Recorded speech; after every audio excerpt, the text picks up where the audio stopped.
नमस्कार, स्वागत है आप सभी का हमारी खास पेशकश खबर हटकर में। मैं हूं आपके साथ आरिंद्र।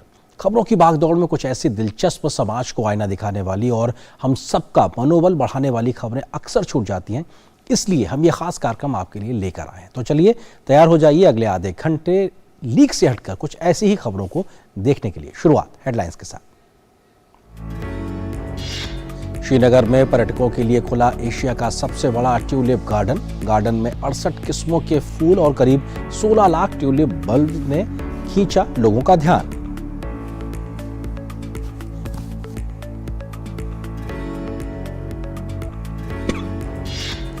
मध्य प्रदेश में नर्मदा नदी के किनारे बसे आदिवासी इलाकों के लोगों को राहत देने के लिए और बेहतर स्वास्थ्य सुविधाएं मुहैया कराने के मकसद से रिवर एम्बुलेंस सेवा की शुरुआत हुई। कई सारी सुविधाओं से लैस है ये रिवर एम्बुलेंस।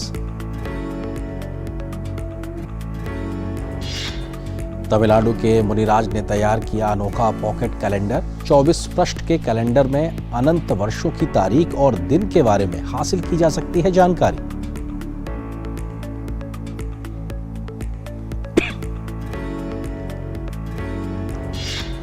एक्शन और इमोशन से भरपूर है भोजपुरी फिल्म नाम बदनाम का ट्रेलर आउट। फिल्म में काजल राघवानी के साथ लीड रोल में है भोजपुरी एक्टर गौरव झा।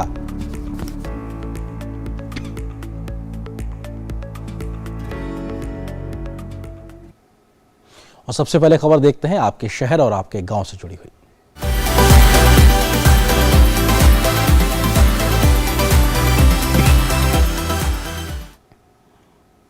एशिया का सबसे बड़ा ट्यूलिप गार्डन पर्यटकों के लिए खोल दिया गया है। इस साल पर्यटक यहां आकर 15 लाख से ज्यादा ट्यूलिप्स का दीदार कर सकते हैं। जरवरान पहाड़ों की तलहटी में 52 हेक्टेयर सुरम्य भूमि में फैला और डल झील के किनारे स्थित श्रीनगर का ट्यूलिप गार्डन एशिया का सबसे बड़ा ट्यूलिप गार्डन है। ट्यूलिप्स के साथ ही इस गार्डन में आपको जलकुंभी, गुलाबी तुरसावा, डैफोडिल्स, मस्करी और साइक्लेमेन जैसे और दूसरे खूबसूरत और वसंत फूल भी देखने को मिल सकेंगे। जबरवान पहाड़ों की तलहटी में 52 हेक्टेयर सुरम्य भूमि में फैला और डल झील के किनारे स्थित श्रीनगर का ट्यूलिप गार्डन एशिया का सबसे बड़ा ट्यूलिप गार्डन है। लोग इस गार्डन की सैर करने के लिए साल भर इंतजार करते हैं। इस साल ट्यूलिप गार्डन में 68 किस्मों के फूल और करीब 16 लाख ट्यूलिप बल्ब लगाए गए हैं। ट्यूलिप्स के साथ ही इस गार्डन में आपको जलकुंभी, गुलाबी तुरसावा, डैफोडिल, मस्करी और साइक्लेमेन जैसे और दूसरे खूबसूरत और बसंत फूल भी देखने को मिल सकते हैं। इस बार बाग को और आकर्षक और आरामदायक बनाने के लिए एक ओपन एयर कैफेटेरिया का निर्माण भी किया गया है। इसमें हमने इस साल तकरीबन 68 वैरायटीज़ और 16 लाख के करीब ट्यूलिप बल्ब्स के लगाए हैं इस साल, जो कि एक रिकॉर्ड है। इसके साथ साथ हमने आज इस साल वाटर चैनल जो एक्सटेंशन की। Indira Gandhi memorial tulip garden family, friends या अकेले भी घूमने के लिए परफेक्ट जगह है। मार्च से लेकर अप्रैल तक का महीना यहाँ घूमने के लिए बेस्ट है। ट्यूलिप गार्डन में घूमने फिरने के अलावा आप फोटोग्राफी भी कर सकते हैं। ये बाग देश और दुनिया के विभिन्न हिस्सों के पर्यटकों के लिए आकर्षण का केंद्र होता है और कश्मीर में लाखों की तादाद में पर्यटक इसे देखने पहुंचते हैं। और जिसका भी कोई टूरिस्ट प्लानिंग हो इधर आने के लिए जम्मू कश्मीर में, तो इसको इंक्लूडिंग रखे बीच में, क्योंकि इस टाइम तो बच्चों के पेपर भी ख़त्म हो चुके हैं, तकरीबन मैक्सिमम ख़त्म हो चुके हैं। तो और बेसिकली कश्मीर में ऐसा है कि 10 किलोमीटर के बाद आपको जन्नत दिखती है। हर चीज़ चेंजिंग है यहाँ पे। मैक्सिमम लोग यहाँ पे आए और यहाँ पे मतलब कि अपनी फैमिली के साथ आए, बच्चों के साथ आए, क्योंकि ये एक साल में एक ही बार आता है। बहुत अच्छा लग रहा है। मतलब this is the first time मैं यहाँ आई हूँ एंड इतने साल की मेरी नौकरी हो गई यहाँ पे, बट मौका नहीं मिला कभी आने का। So it's feels really nice, beautiful. इस ट्यूलिप गार्डन को कश्मीर घाटी में फूलों की खेती और पर्यटन को बढ़ावा देने के लिए साल 2007 में खोला गया था। ट्यूलिप गार्डन को पहले सिराज बाग के नाम से जाना जाता था, लेकिन साल 2008 में इसका नाम Indira Gandhi memorial tulip garden कर दिया गया। इस साल गार्डन में टिकट का दाम 50 रुपये रखा गया है और बच्चों के लिए 25 रुपये, जिसकी बुकिंग ऑनलाइन भी की जा सकती है। Bureau report, DD news. और आपको एक ऐसी खबर दिखाते हैं जो कहावत जहां चाह वहां राह को चरितार्थ करती है।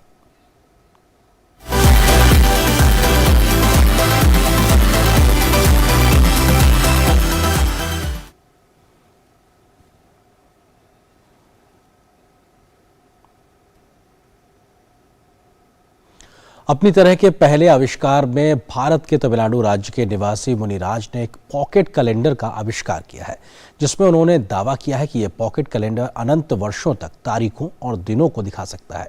इसके साथ ही मुनिराज ने ऑस्ट्रेलिया के उस रिकॉर्ड को तोड़ा है जहां एक आदमी ने 400 वर्षों के लिए एक कैलेंडर डिजाइन करके एक रिकॉर्ड बनाया था। आज दुनिया भर में कैलेंडर का उपयोग किया जाता है। कैलेंडर एक ऐसी वस्तु है जिसकी अहमियत जब वो ना हो तब पता चलती है। कैलेंडर अन्य आवश्यक वस्तुओं के मुकाबले मामूली प्रतीत हो सकती है, किंतु ये तथ्य है कि हम सभी कैलेंडर के अनुसार ही चलते हैं। हमारे भागते दौड़ते जीवन में कैलेंडर की उपस्थिति अप्रत्यक्ष होकर भी प्रत्यक्ष रहती है।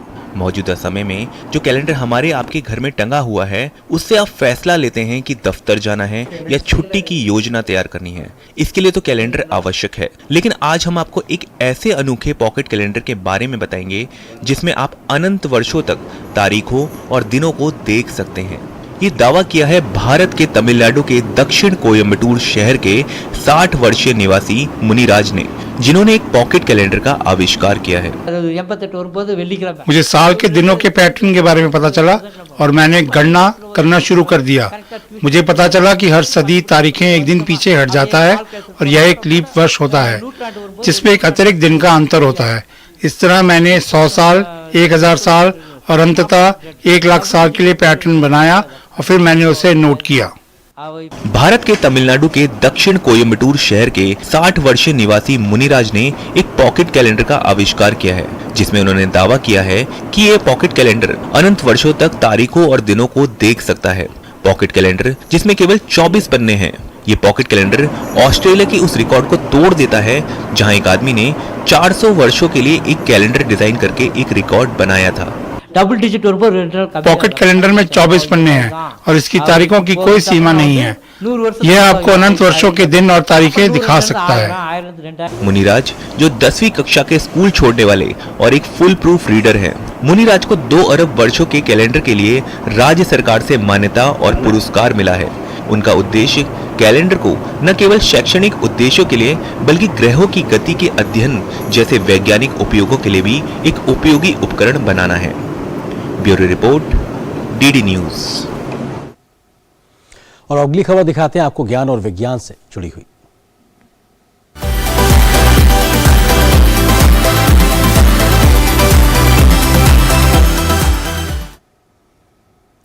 उन्नत भारत अभियान द्वारा आईआईटी दिल्ली में 2 दिवसीय उन्नति महोत्सव और एक्सपो का आयोजन किया गया, जिसमें देश भर के शिक्षण संस्थानों ने अपने अपने नवाचारों को प्रदर्शित किया। शिक्षा मंत्रालय द्वारा शुरू किए गए उन्नत भारत अभियान के तहत देश भर के कॉलेज गांव के विकास के लिए जिला प्रशासन के साथ मिलकर काम करते हैं। अब तक 3471 उच्च शिक्षण संस्थान इस अभियान से जुड़ चुके हैं। अधिकांश छात्र गणित को एक कठिन विषय के तौर पर देखते हैं और गणित की पढ़ाई को लेकर उनमें स्वाभाविक तौर पर भय होता है। छात्रों को खेल खेल में रोचक तरीके से गणित सिखाने के मकसद से आईआईटी जोधपुर के पूर्व छात्र विवेक साहू ने गणित लैब तैयार किया है।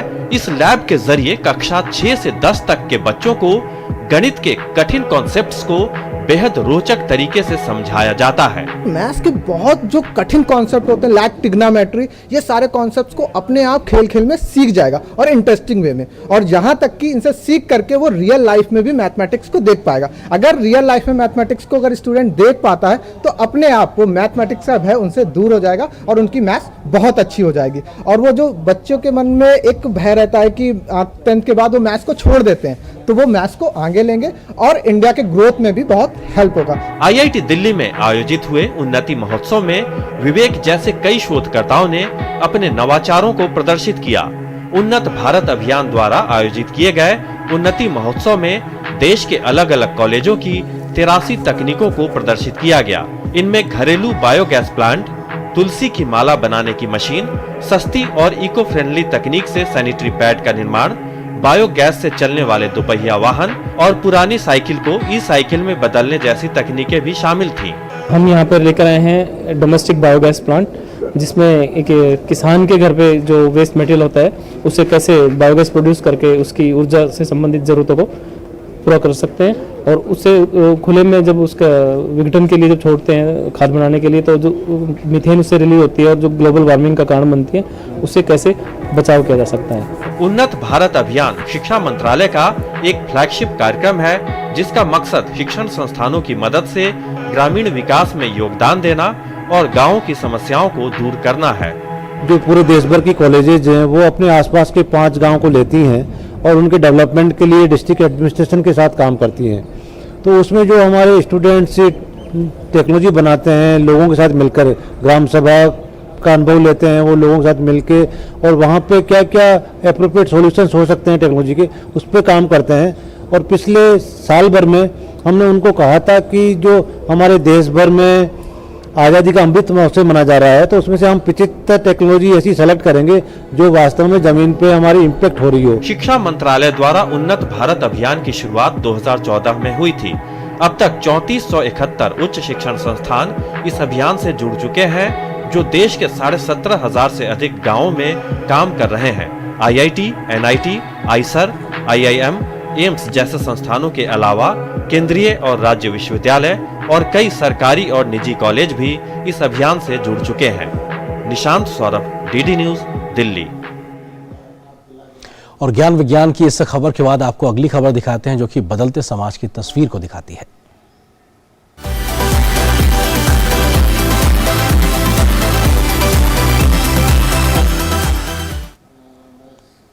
आमतौर से लोग एम्बुलेंस सेवा के बारे में जानते आए हैं, लेकिन मध्य प्रदेश के धार में नदी एम्बुलेंस सेवा की शुरुआत की गई है।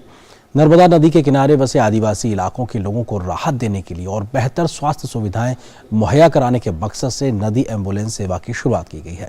इसकी शुरुआत धार जिले के कक्षी से की गई है।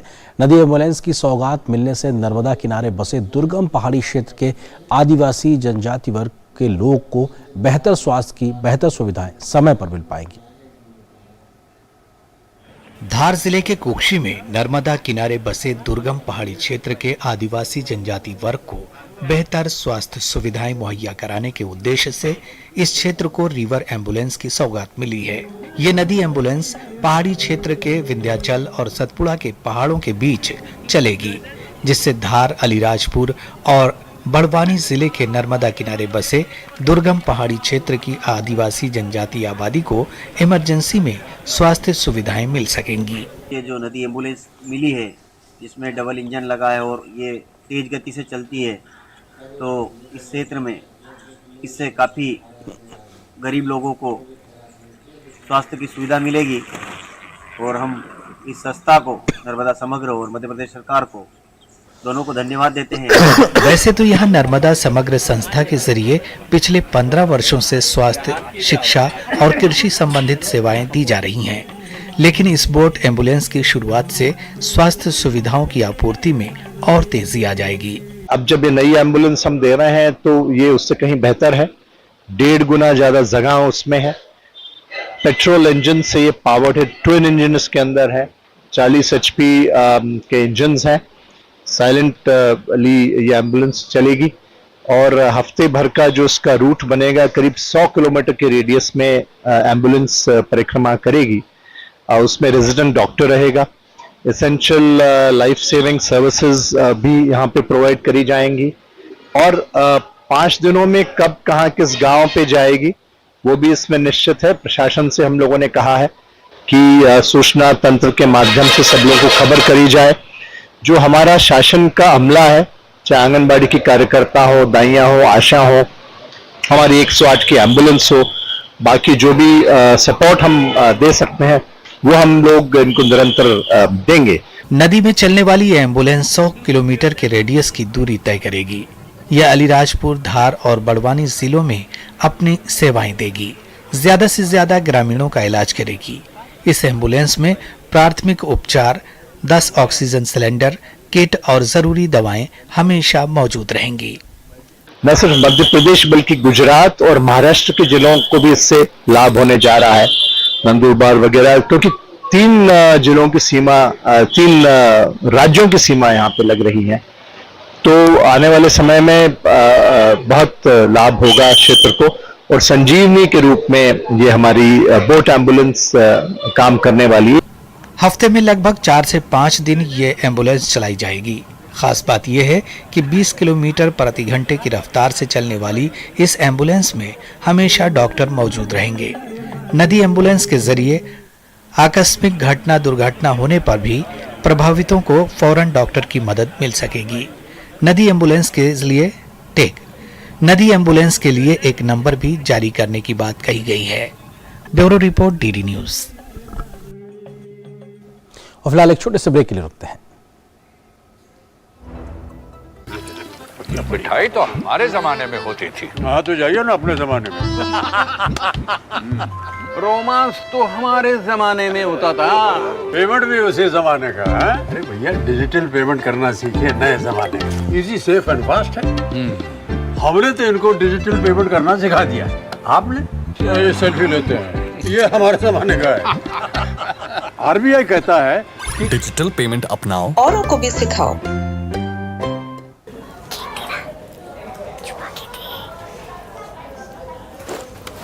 कितनी बार समझाया बच्चा पार्टी, हाथ धोकर करो अपनी party. Hand wash reminder by your hand ambassador Sachin Tendulkar का हाथ। सेवलॉन स्वस्थ इंडिया मिशन। और ब्रेक के बाद अब बात करते हैं परंपरा और विरासत से जुड़ी खबर की।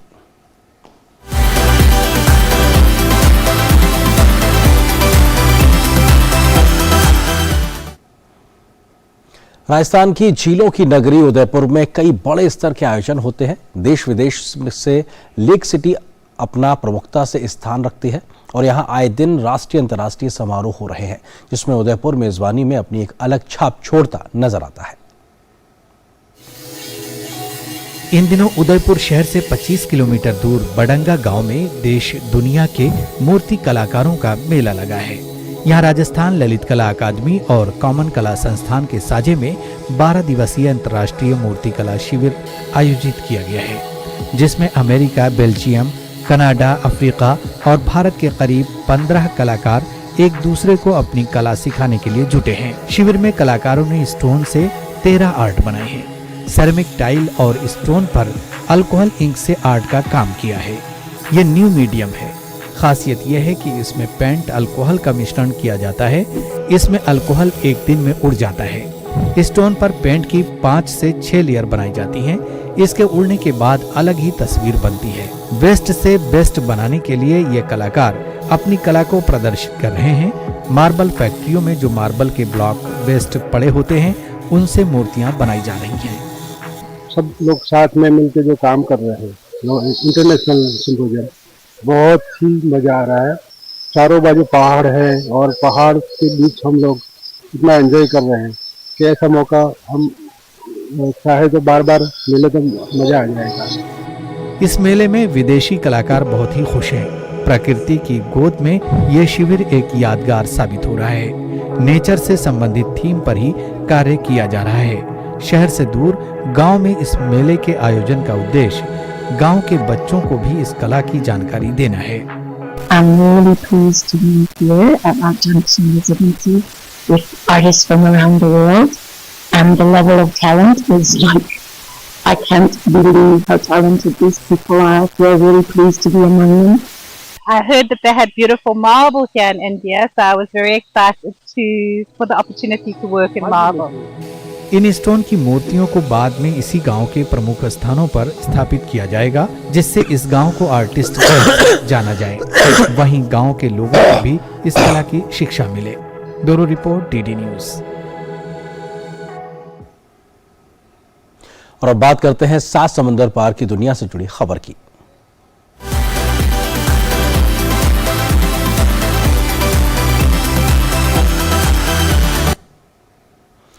घरों और गली मोहल्लों में बिल्लियों को घूमते आपने अक्सर देखा होगा। शौक में बिल्ली पाली भी जाती है, लेकिन किसी ने बिल्लियों के लिए अपना जीवन ही समर्पित कर दिया हो, ऐसा शायद ही कभी सुना हो। जी हाँ, केन्या की राजधानी नैरोबी में एक ऐसी महिला है जिसने अपने घर में 600 से ज्यादा बिल्लियां पाली हैं। किस तरीके से, देखिए इस खास रिपोर्ट में।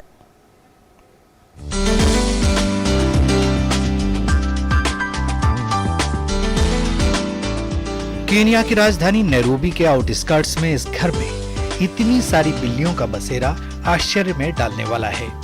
बिल्लियों से भरे इस घर की ओनर हैं राशेल काबू। 51 वर्षीय राशेल काबू को बिल्लियों से काफी लगाव है। उन्हें पालने और उनकी देखरेख करने में उन्हें बड़ा आनंद आता है। यही कारण है कि लोग उन्हें कैट वुमन के नाम से जानने लगे हैं। हो भी क्यों ना, राशेल काबू ने अपने 4 कमरे के घर को बिल्लियों के एक अभयारण्य में बदल दिया है। इन्होंने 2020 में नैरोबी फैलिन के नाम से अपने घर में ही इस अभयारण्य की शुरुआत की थी। आज इनका घर लगभग 600 बिल्लियों के लिए एक आश्रय में बदल चुका है और राशेल काबू बस इनकी सेवा में दिन रात व्यस्त रहती हैं। बस अपने लिए घर का एक कोना बाकी रखा है। जैसा कि आप देख ही सकते हैं, मैं यहाँ रहती हूँ इतनी सारी बिल्लियों के साथ। ऐसा लगता है मानो इनके घर में मैं एक कोने में रहती हूँ। पशुओं से लगाव, बेसहारा जानवरों को लाकर उनके उपचार का बंदोबस्त करना और उनके आराम का पूरा ख्याल रखने का जज्बा राशेल काबू को भारत से मिला है। राशेल काबू एक बार भारत आई तो इन्होंने पशुओं के साथ अच्छे व्यवहार और योग से प्रभावित होकर ये काम शुरू किया। बिल्लियाँ बिल्कुल इंसानों की तरह है, क्योंकि उन्हें भी बुरा लगता है जब उनके साथ अच्छा व्यवहार नहीं किया जाता है और कुछ अच्छा करने पर खुश भी होती है। शायद यही वजह है कि ये जगह इतनी खूबसूरत है। राशेल काबू का पशु प्रेम अब नैरोबी में एक मिसाल बन चुका है।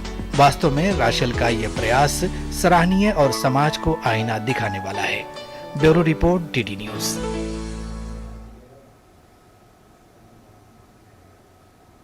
और आपको ले चलते हैं हैशटैग की दुनिया में।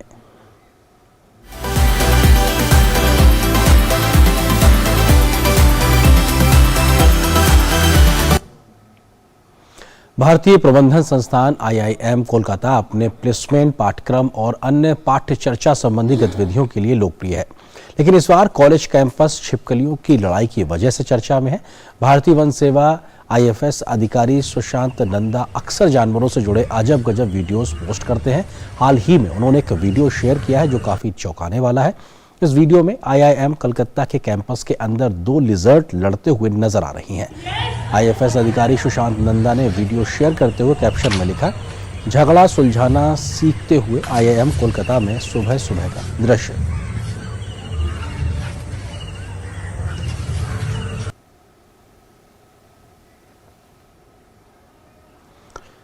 और अब बात बायोस्कोप की दुनिया की।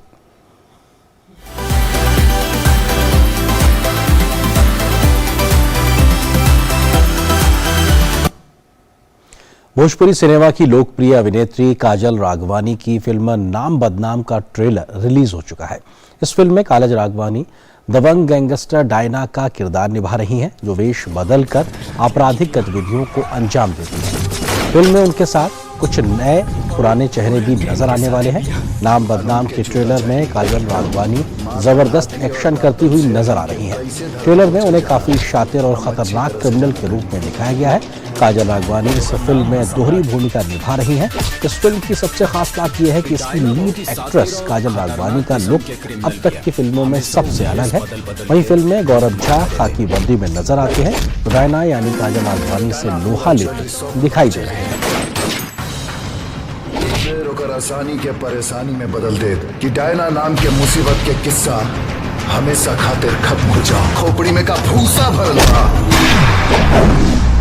सर, मैं आपसे कितनी बार कह चुकी हूँ मेरा नाम डायना नहीं है। मैं इंस्पेक्टर सम्राट सिंह की पत्नी लागत की तुहार अंतिम परीक्षा अभी बाकी बा। इसी खबर के साथ हमारे इस खास बुलेटिन खबर हटके के आज के अंक में बस इतना है, लेकिन डीडी न्यूज पर खबरों का सफर लगातार जारी है। नमस्कार।